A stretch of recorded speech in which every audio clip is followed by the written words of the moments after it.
You are live. Yay. Hi, everybody out there in Facebook land, YouTube land. We're live on both. And please remember, you can leave a comment. We will see it.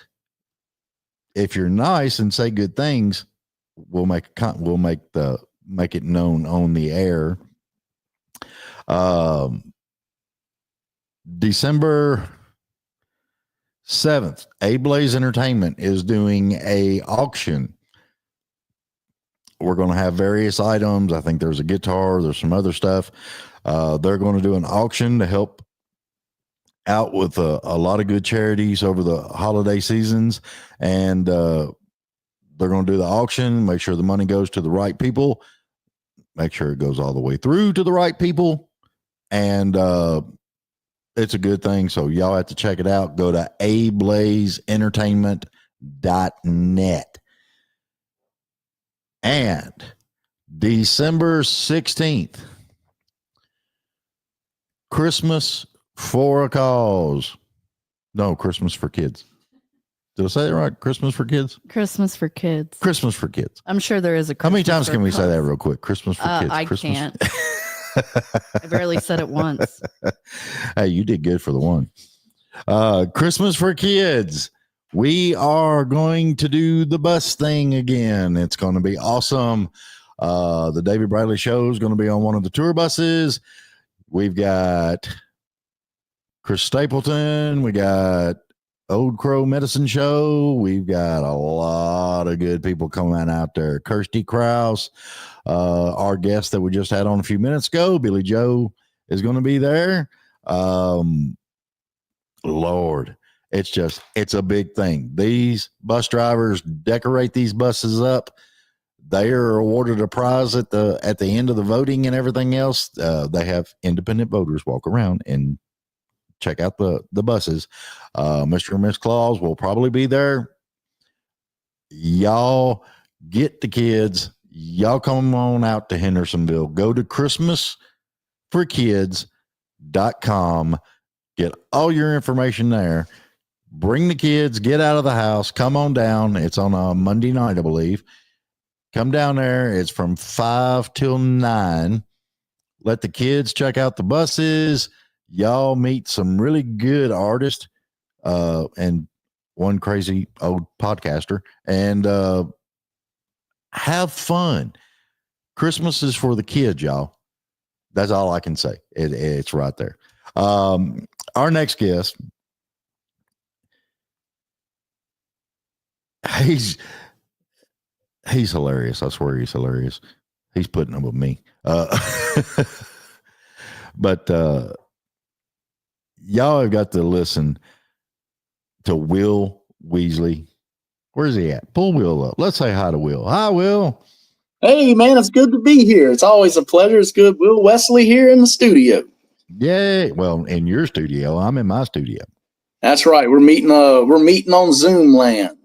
Or StreamYard or what am I on? I think I'm on StreamYard. Where are you at? You in Texas? No, man, I'm in Baton Rouge, Louisiana. I just got back from Texas, but I'm from Louisiana. Man, all y'all deep South people. Yeah, man.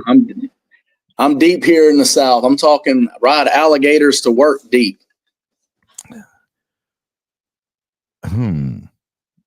That's deep South, pal. No, I'm just sitting there wondering, are the alligators updated to where you can just string your music while you ride them, or is it still the old CD? I try to tell the alligators about it, but they're quite ornery every time I try to tell them about my music. Slap that sucker. It'll be all right. I do.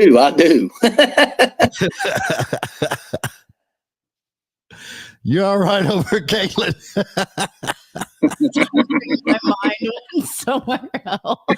Oh, Lord. Man. See what I got to deal with? That's funny, man. That's close to Christmas, too. It's crazy. That's right. That's right. Oh. So when did your itinerary fill up? Was it on December 2nd or December 1st?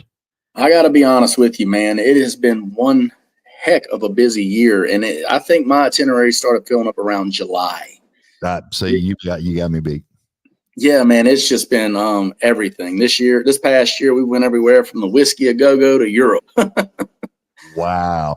Now, see, I was telling Billy Joe about some of the artists that have been over to Europe, and Australia is digging big in country music right now. Yes, sir. Germany, all those places. And Yeah. when I did some live interviews, Tyler Booth had actually just got back from a European. I forgot who he was opening for, but he was opening for somebody over there, and he nothing but great things to say about how he was treated, how the people were just so polite. And then when the music started, they just all went crazy. They loved it.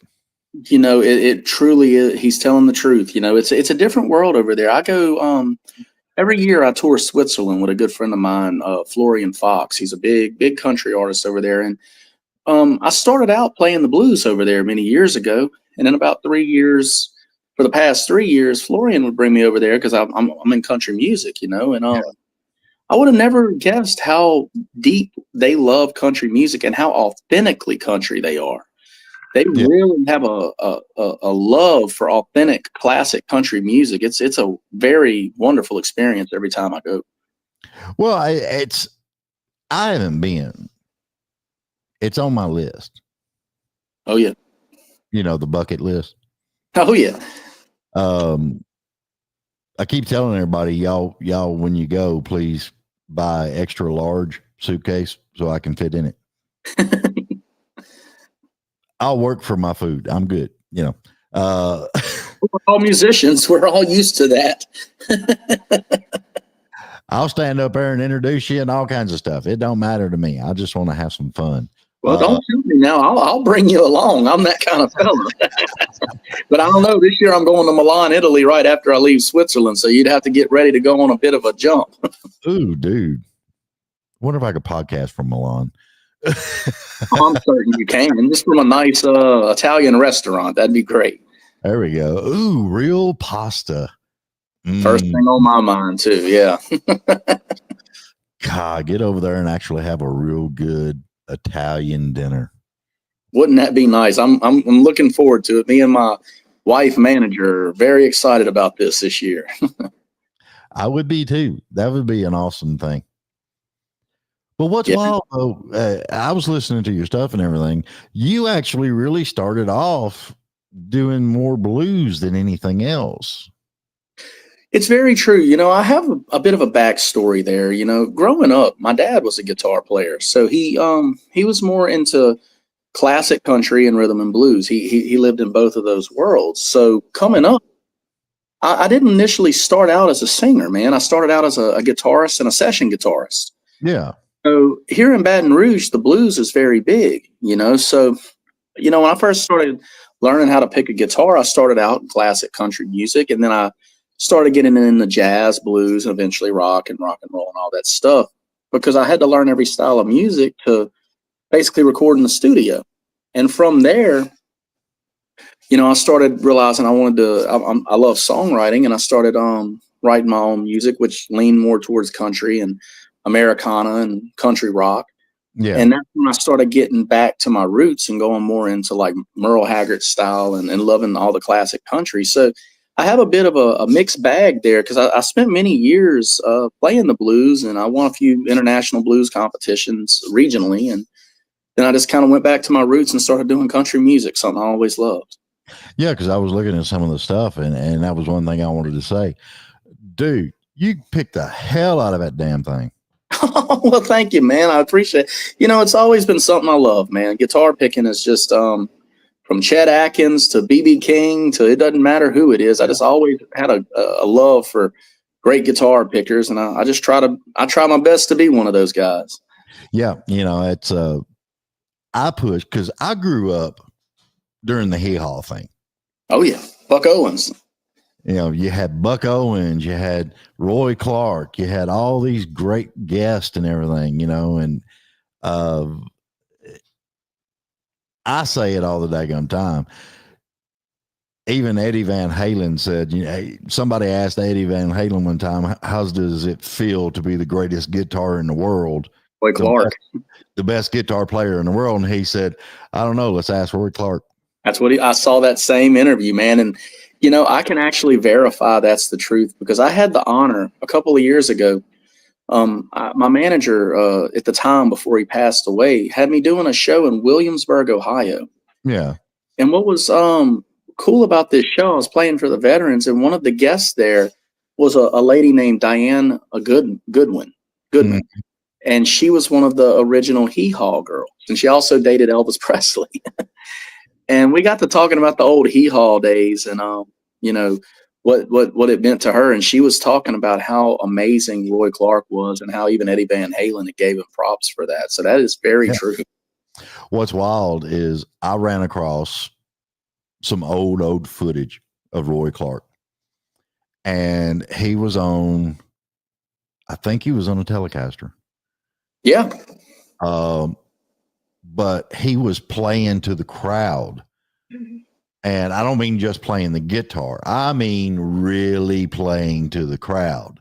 He was doing different crazy stuff, slides, tapping, all this stuff he was doing, and telling a story the whole time he was doing it, and laughing with them and getting them to cut up. And I was just like, that's an entertainer. Man, he is one of the best to ever do it. And don't get me wrong, he got his credibility for being a great guitarist. Everybody knows Roy Clark was great, but people don't realize how great he was. Roy Clark was in the category of Chet Atkins. Mm-hmm. He was in the category of all the greats. And from what I've been told, I never had the chance to meet Roy Clark, but I've been told by people who have known him that he was actually a very humble guy, a very nice guy. Yeah. That's what I've heard as well. I was telling some other people, I've been around country music ever since they actually started the CMA, what they call CMA Fest now. When it first started, it was actually called Fanfare. Wow, I didn't know that. Yes, way back. I've got a 20-year pin in there from Fanfare. Wow, man. That's a collector's item, man. Well, that's what I thought when I found it. So, yeah. But, my grandmother was big in country music, and that's what she loved to do. She loved to go down there and meet all the stars. It was at the Municipal Auditorium at the time, and you just walked around the big circle of Municipal Auditorium, and everybody was set up. They were in their own booths. You could take pictures with them, autographs, the whole 9 yards. And it was an awesome thing to do back in the day. Oh, I bet, man. I can only imagine how that, just a magical time, especially in the era of country music that was in, Oh yeah. So, I mean, you had the guest stars and other stuff that would pop in every now and then, and, the bigger name guys and all that stuff. And it was awesome. I can imagine. Then we went to CMA Fest this year. And I was like, wow, this is nice. Yeah, man. That's an intriguing story. I didn't know. I thought it was always called CMA Fest. I did not know that. No, it started. I think Fanfare started way back in 78, 77, somewhere around in there. Wow, man. A long time ago. I would have loved to have been around that. And so unfortunately, I'm not going to say what year I was born, but I'll just say it was in the 80s. So I wasn't quite there yet. But, I've always wanted to, I always felt like I was born in the wrong time because I'm more of a traditionalist and more by nature, Yeah, I'm one of them weird fellows. I was born in 65. Nothing wrong with that. That was the British invasion, right? I've seen the memes and I've seen the stuff on Facebook and everything else. And I will have to say, without a doubt, I was probably born in the best time because we had awesome freaking music. Oh man, the best. The hot rods in the cars. That's me. Man, I'm envious, man. That would have been my era too, man. Yeah. Well, my first car was a 67 Fastback GT. Are you kidding? That was your first car? First car, solid red. I bet that thing would boogie, huh? Yeah. It was ranked, through the locals. It was ranked like the fourth fastest car in Nashville at the time. So, well, man, I'm glad that you're still around to talk about it. the sad part about it is I never got over 120 mile an hour in that car. It's funny. I've driven some fast cars in my day. I love them, but I'm not a fast driver, so I guess I totally relate to that. I just love the vehicle and respect the machinery. Yeah, I mean, I think the fastest I've ever been in a vehicle was oh Lord, what year was that car? 78 or 79 Pantura. Dang! And how fast did that thing go? He was up to, I think it was like 180 miles an hour. Ooh. And still had pedal left. Man, the only time I'll be going 180 miles an hour is if I'm running from the law. Or she's really cute and I'm trying to get there. That too. Either way, we'll get that kind of extension. We're going. It's amazing what us fellows will do. Mm-hmm. I'm with you on that, man. Crazy stuff, man. So are you playing more around Louisiana now? Or are you heading over to Texas some, or are you going to get your butt up here towards this crazy state? Man, this past year I've been all over, from Nashville to California to Thailand to Europe. It's been a heck of a time on the road. This current point in time, I'm home for a little while.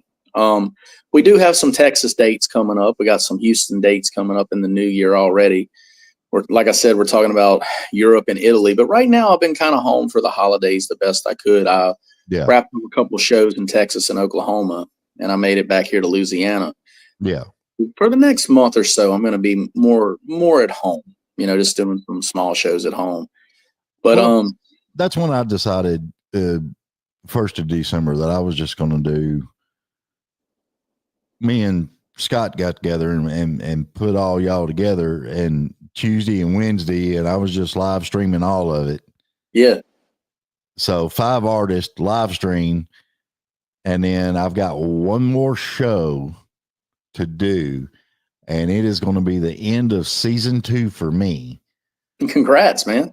I appreciate it. And I'm going to take a couple of 2-3 weeks off before the next show picks up. So, well, I actually can say that you're in luck in one sense. I'm in luck that I'm actually thinking I'm going to be able to meet you in person, my friend, because I'm actually going to be down there in Nashville for the Hendersonville for the Christmas for Kids. Oh yeah, so, Billy Joe's going to be there too, man. She's from Texas. Yeah, man. My publicist Scott called me and told me, "Well, let's get down here and then do it for the kids." And man, I couldn't think of nothing better. That's what Christmas is about, right? We got to do it for the kids. So, well, not only that, but you get to meet some really good people. You do, man. Frankly, I love Nashville, and I always love. I spent some time recently. I was down in Nashville for the Josie Awards, the 10th annual, and right. Just had a blast down there, man. I actually got to play on the CMA Theater stage. It was amazing. I love Nashville. Yeah. I've got actually my last show of season 2 is going to be David Easterling, and oh shoot me, I done forgot her name. What is her name? It's wrote down on the schedule over there. I can't remember her name. Somebody's gonna shoot me. I know that. I forget names pretty bad myself. I can't read that. I'm bad at it. I'm terrible. Yeah, I can't read it. Why can't you read it? You're supposed to be able to read it all. Well, hang on. No, there it is. I got it. David Easterling and Elisa Harvey. They were at the Josie Awards, and they actually won Country Song of the Year. They did. I was there, and I saw it. That's very true. Mm-hmm. Yeah. Somebody just left us a comment and said Fanfare actually started in 1972. 72. Mm-hmm.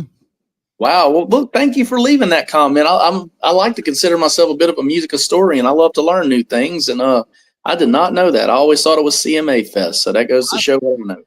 For some reason, I was thinking it was around 78, 79. I don't know why, but because we would go down to Fanfare. And the great part about Fanfare back then, this is really going to stick it to a lot of people. Yeah. Back then, if you bought the Fanfare's tickets, for the season that they were there, not only did you get to go to Fanfare, but that night you got to go across the water to Opryland, USA. Oh yeah. That's where it's at right there. Stand in the circle on that stage, they say, right? Well, no, not Opryland like the Grand Ole Opry. The amusement park that was Opryland, USA. Well, man, I've never been to the amusement park. Look, I'm learning all kinds of things on this show now. I got to get myself down there. They don't have it no more. They tore it down and put up Opry Mills Mall. Hey, man, I actually passed Opry Mills Mall not long ago. Yeah, that's where the new Grand Ole Opry is. Correct. I did not know. So that used to be an amusement park? Yeah. Oh, man, that's too cool, man. That's where the Cannonball was. Wabash Cannonball was what the name of it was.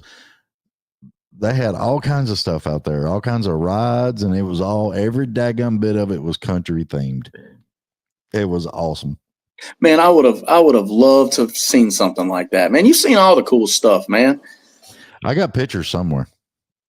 Well, when I'm down for Christmas for Kids, I hope to see some of those. No, I ain't bringing them out. I'm gonna be too busy taking pictures myself.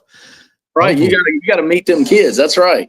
I love doing it because of the kids, man. Those kids get giddy and they get all excited and stuff, and they love seeing the bus, and it's just, I think it's really cool for the kids, Man, I couldn't agree more. The magic of Christmas time and kids, that's why I'm going down there to do it. It's nothing to do with me. It's just, I want to meet the kids and hopefully bring some Christmas cheer to Nashville. Oh yeah. Kristenville. I love it. And it's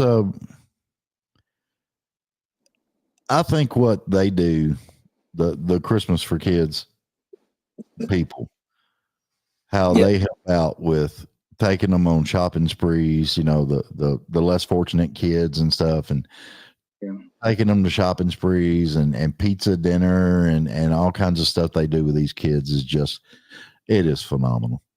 It's a phenomenal thing. I couldn't have put it better myself. Look, you can never go wrong bringing a kid happiness. You just can't, and that's, I hope that we get a lot more of that in the world this Christmas year, because that's what the world, I think, needs. Oh yeah.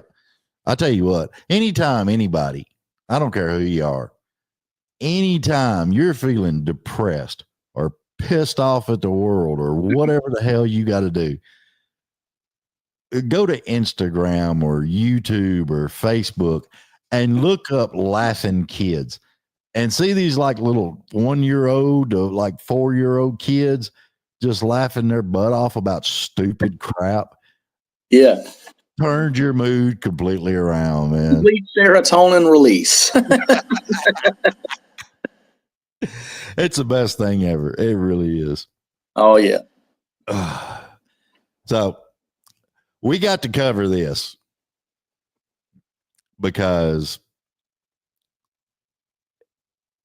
it's deep. And you know what I'm talking about anyway, just because I said it's deep.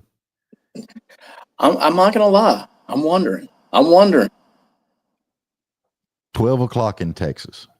Now I know. The whole backstory to it. And I'm a big advocate for being clean. Me too. I was a 70s, 80s kid. What do you expect? I'm an 80s, 90s kid, but I can definitely relate to you. Yeah. So, I mean, it's lost a lot of good friends. Yeah. And then I read the whole story behind why you wrote 12 o'clock in Texas. Yes. And it just blew me away. Well, man, I want to thank you for that. And I also want to thank you for allowing me to come on this show and talk about this, because, nothing hurts worse than losing a brother, a blood brother, you know, and I'm very candid about the truth about what happened. You know, I don't get political, and I don't get, I just get personal in the honesty of the story for hopes of helping people. Right.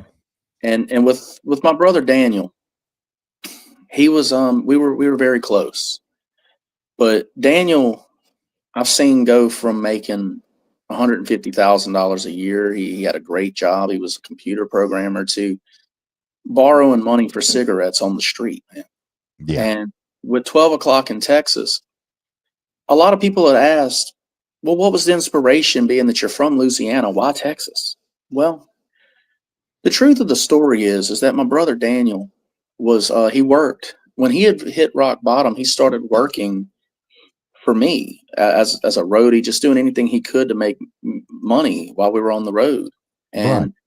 he had such an addiction, man, that eventually I tried everything from taking him to rehab to everything. And the true story of it is, when he came home, he had a sobriety coin.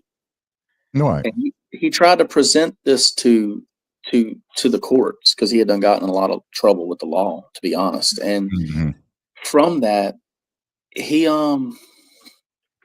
the sadness of the story is that he tried to present this coin to the courts, and they just more or less threw it back at him and said, look, you know, you're going to have to deal with your crimes, understandably. And he was dead a Right. week later. You know, he overdosed in a hotel room off of heroin. And Yeah. where the song was born is a week later. I didn't know how to deal with this, so I kept touring, man. I didn't know what to do, so I was down in Galveston, Texas, and I was driving home one night with a band member. It was a clear night, not a storm in sight, and this gale force wind, just, man, it came so hard across the road that it nearly knocked our vehicle completely off the road. Right. And my band member was like, man, that's bizarre. What is that? And I just blurted out, you know, that's the spirit of my brother saying goodbye. Yeah. And it was the next morning I woke up and I started penning the words to what would become 12 o'clock in Texas. But the true story of this song is, it's a collaboration between the song and the music video. Because if you listen to the song, it's just talking about what's going on around me at the time, and the loss and the feeling of grief.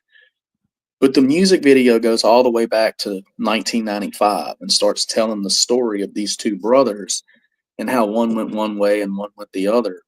Yeah. And it's a very graphic video, you know, walking in and seeing your brother overdosed in a bed in a hotel room. You know, it was something that I was very cautious to put in a music video, but I started thinking that if you really want to shine the light on a darkness like that, the only way you can do it is by being honest.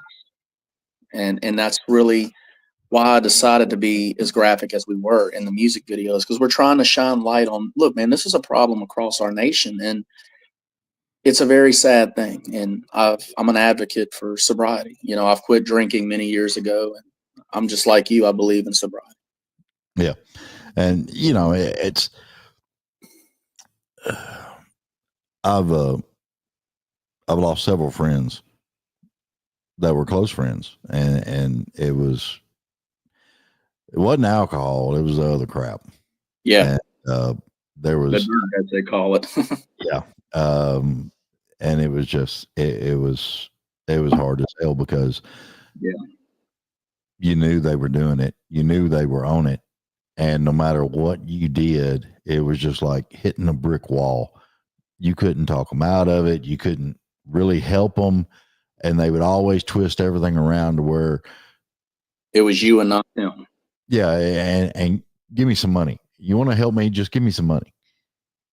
You know what you're saying shows that you truly have had experience with that. That's exactly what I went through. And Mm-hmm. you know, the real craziness about it is that, from a guy who I've never done anything like that, but like, I've Yeah. drank, but I've never done that. But what I learned in the process is that, man, the grief that hit me, despite trying to help Daniel and trying to do everything I could to get him off of that stuff, I still found myself in the presence of his death, feeling like I let him down. That Yeah. as a brother, I should have done more, and I tried, but I failed. And I have struggled with that for years. And I'm here to tell anybody that if you lost somebody to that, it's not your fault. It's not. It's just something that it's a disease that got a hold of whoever you lost. Oh And yeah. that's the only way that it can be viewed, and I'd even say that to you. I'm sure you did everything you could to help your friends, but in the end, they made their decisions. Yeah. I mean, and I've talked to a lot of there's some really good groups up here that help out with addiction and everything else. Yeah. Um, you could tie them to a chair naked in the bathtub and get them off of it and get them clean and get them going. But as soon as they get out of that chair, they're going to go back.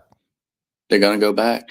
It gets a hold of their mind, man. That's the only thing I can, relate it to is that is so true. Taking Daniel to rehab, and seeing him come out clean, and it just seemed like the one time something kind of riled him up emotionally. That's where he went. That was his default. He ran to that. Yeah. And it's I'll tell you, it's a sad thing to see someone with such a bright future whittle away. And that in the song, that's what I meant by Jack without the Daniel is a drink I drink alone. Because, despite my own sobriety and my own devotion to the message of even coming on your show and trying to tell people not to give up on the addict and that love can conquer that, I will be honest when I say I do feel very much like I wish I could have done more. And to this day, that's something that haunts my sleep. And I'll be very honest about it. Yeah. And I can stand here as a brother and tell you it wasn't your fault because they can't get off of it unless they make up that mind they want off of it. And you are right about that. And I do agree. I think what it is in the end is that I love my brother and I wish he was still here, Oh yeah. Yeah. I can relate on a lot of levels. Oh, I'm sure you can. They wasn't blood, but sometimes it don't take blood to be a brother.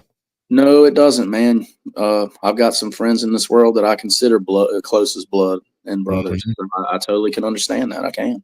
Oh yeah. It gets crazy as I'll get out. Yeah. Thank you for sharing that story with us. Well, thank you for allowing me to. After Dan's death, I really did make a point to try to be an advocate for sober living and to try to tell people this story for two reasons: to kind of keep my brother's memory alive in a positive light, and also to try to help anyone who's struggling with that, because I dearly want to. That's something. I don't want money and I don't want ego. I just want to help people with that. Yeah. I've actually run across a couple of young men that have actually went to rehab, have actually cleaned up, trying to straighten their life out. And I'll tell you right off, I'll be the first one. You need to talk, call me. That's right. I'm the same way. Just call me. That's all you got to do. Because, even me overcoming alcohol years ago, I'll be the first to tell you I'm just one drink away from being right back in the gutter. Mm-hmm. And that's something that you have to, it's a daily battle. It's a daily fight. Yeah. So what you said is very true. If you ever need to talk, let's just talk through it, but don't go back to it. Exactly. And if I got to drive 100 miles to come get you, I'll come get your ass. That's right. Hey, look, I'll put the fuel in there myself. Exactly. I might borrow one of those hot rod cars you got and try to get there a little faster. Dude, I wished I had that car back. I bet you do, man. Oh my God. The good old days, man. That car today is worth about $95,000. Oh, easy. And I still sell it. Look, man, that's I wish, that's one thing that I got a weakness for nice cars, nice guitars, boots, and hats. That's what I like. My first wife, actually, when me and her got married, she had a 69 Chevelle SS. Oh man. Wow. Well, I see why you married her. It had the original from the factory black vinyl roof on top. Really? And it was a true SS. Man, that's crazy, man. That's out of sight, man. Yeah, but she was a gearhead. The motor was a 396 balanced and blueprinted. What? Yeah. Your first wife? That's what she had. My first wife, that's what she had. And I went to work one day. She was pregnant with our first kid. I went to work, and when I come back, she had sold that daggone car. Now I see why you divorced her. No, it wasn't the car. That was close, but no, I don't know. I think I got a loser stamped across my head or something. I don't know what it is. What is it? I don't think that. Caitlin's over there rolling her eyes laughing. That's what I love about my producer. She gets me. She just understands and rolls with the punches. I'm starting to get that vibe myself. Yeah, pretty much. You got to have fun with life. You know, that's what I keep telling people all the time. You only live once. Yeah, you only live once. Get up, and instead of, yeah, you may sound like snap, crackle, pop trying to get out of bed. Yeah. Get up and have some fun, man. Yeah, man. I actually have adopted that philosophy a lot more, and I'm starting to get it a lot more as I get a little older, man. Life's a beautiful thing if you let it be. Yeah. Well, that's I'm not going to say the word, because every time I say the word, I have a executive assistant that throws stuff at me. But I developed a whole philosophy to life. Be the best person you can be. Mm-hmm. Help those that need it. Okay. And above all else, F it. Hey, I think I can adopt that philosophy. Yeah, I think I like that. Sometimes you just got to say F it, right? Just F it. You can't fix it. You can't control it. You can't manipulate. Don't, F it. Go. That's right. You can't do nothing about it. It must be in someone else's hands. Exactly. That's it. I'm with you. I'd rather him have it than me. That's right. That's right. Hey, I like that philosophy. Yep. That's all you got to do. I seen a meme on it the other day, Caitlin. On that philosophy. That's funny. Julie said to change that last one. Change what last one? What, your philosophy? What's wrong with my philosophy? Oh no, she's commenting. See what I'm getting? My executive assistant ain't even here, and she's on watching the show, and she's making comments on me. Hey, executive assistant, I appreciate the comment. They kill me around here. I can't do nothing anymore. Hey, what's that philosophy again? F it. F it. Yeah. At least I didn't say the full word. That's right. We're running a very clean program here. That's right. It was almost PG. We're getting close. We might have to submit this interview to the Disney Channel. Except for the first 2 minutes. Well, I mean, I've got the Bullwinkle hat on. So. Yeah, that's true too. Very true. Yeah. Oh, look, now she's telling you hi.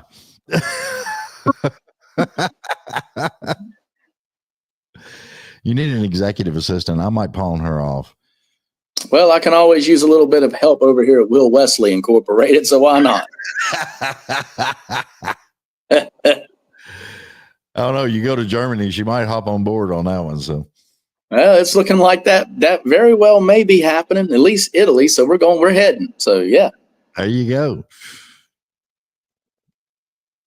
Caitlin. If Will calls and says we're going to Italy, we're going to Italy. Sounds good to me. I got my passport. I still need a passport. See, Caitlin ain't got a passport. I fail. Well, that ought to grab you the incentive to go get one. Right. Exactly. Before they close the crazy place down. That's right. That's right. Very true. Oh, Lord. When did you put your Christmas single out? I was fortunate. We just dropped that very recently. We dropped it about a week ago. And man, I'm excited about it. When they asked me like what Christmas song do you want to release? I'm normally a songwriter, but we decided to cover one, and I was kind of excited to do Go Tell It on the Mountain. There's been a lot of versions of it, but I wanted to put my own version, just a good, Right. straightforward country gospel kind of feel to it. Right. Yeah, Well, man. That's there's Go Tell It on the Mountain is one. Mary, Did You Know is another one that I love hearing. Oh, yeah. And of course, then you got, Grandma Got Run Over by a Reindeer, but it's kind of traditional now. Here in Walker, where I live, there's not a lot of Walker, Louisiana, on the outskirts of Baton Rouge. There's a lot of what they call rednecks around here. So, I think that All I Want for Christmas Is My Two Front Teeth is more of a blues song around here. Yeah, but with modern dentistry, I mean, you can have them in a day. Yeah. I mean, they're working marvels in dentist office these days. I'm telling you. I mean, it's kind of like you just walk in and somebody pulls out a staple gun and you're good to go. You're good to get those choppers. Let's go to Italy and have a nice pasta meal. Oh, Lord. Is that the only one you're going to release? Christmas tune? Yeah. No, I'm going to be honest with you.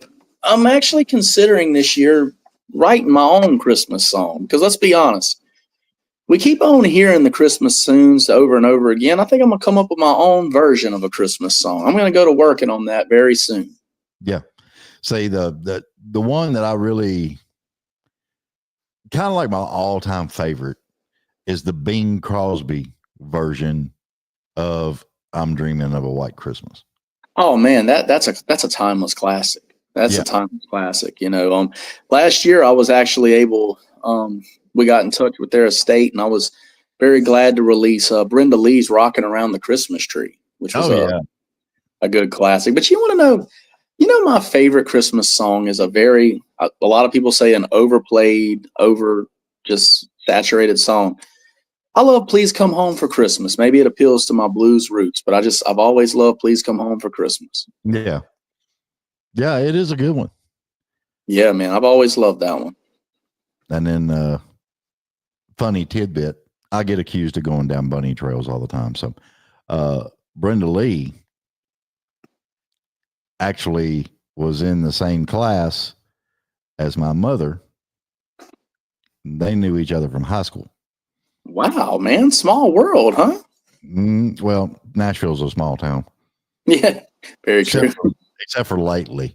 It tends to be growing very quickly. Oh, yeah. It's like Boomtown, USA. Oh, yeah. You got to love it, though. Puts me in mind of the old days when I had the gold rushes and stuff. Yeah. A John Wayne kind of town. I would live in that daggum town. I think I would too. Why not?